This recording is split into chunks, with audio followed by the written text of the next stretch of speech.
This is that 2000 Chevy Blazer here. There were what was it? Dowel pins missing in this one too. We put a new one there, and here's the other new one. We had to buy them because we didn't have any, so we put that in there too. They're needed. Again, the flywheel was messed up on this one, but it did something. It damaged something even greater. The torque converter bolts came loose on here, and what it ended up doing was cracking this section of the engine.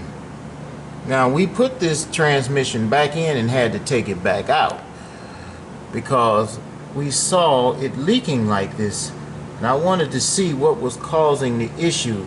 If it was coming from the rear main, which it wasn't. It's actually dropping down. It's actually dropping down and coming around on here. So one of those torque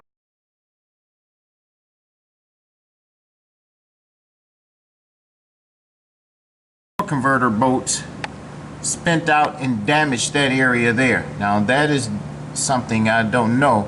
We're going to get another plug, but we don't know if there's enough of an edge right there for it to not leak. And now, this is cast iron block, so I guess you need cast iron welding rod to even try to do something there. If that can't be done, he's just going to need another motor. But I'm going to see what can happen if we can get some good quality silicone and put that in, and hopefully it would close that gap there. You know, I don't know. But here's the damage now. As you can see, the oil pan on this side here. This part it broke, but that's okay, because it wasn't doing anything there. It hit this part over here. Looked like it hit the starter a bit. Don't know if it damaged the teeth or whatever, but did a lot of damage there. But the main damage that it did was that part right up there. Okay. Now, concerning the yoke, which I showed you, we put a brand new one on. I don't play games. You put one on and put new universal joints, or not universal, new shackles on there, instead of trying to drill that hole through that other one. Now, it's possible, you know, this freeze plug have these edges right here when it's pushed in. If I flip this around and push it in the opposite way, there might be enough of an edge to catch on here to stop it from leaking. It has some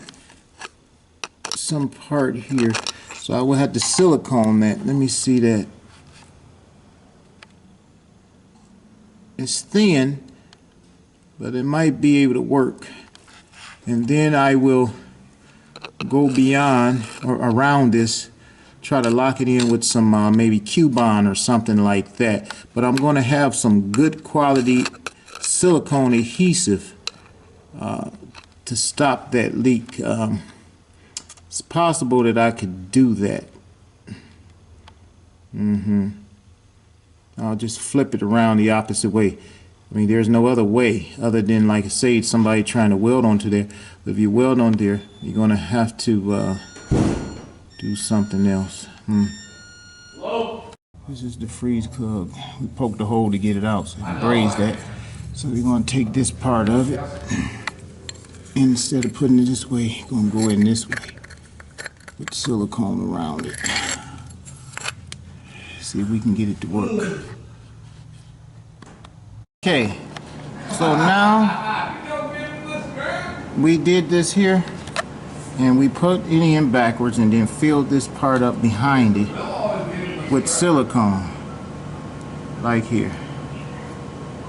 Okay, we fill it with silicone, and we might be able to save this now. We don't see no leaks coming out of here now. Now I'm gonna let this is good quality silicone. This is not that cheap stuff. This is very good. Once this gets hard, it stays. I mean, it's very bad. Once this get hard, it's very tough. I mean, very tough. So I think that's going to stop that leak. So we just flipped it around the opposite way. Okay, now we're going to let that cure, and we'll put the transmission back in. That's it. We won't have any problem there. I doubt it.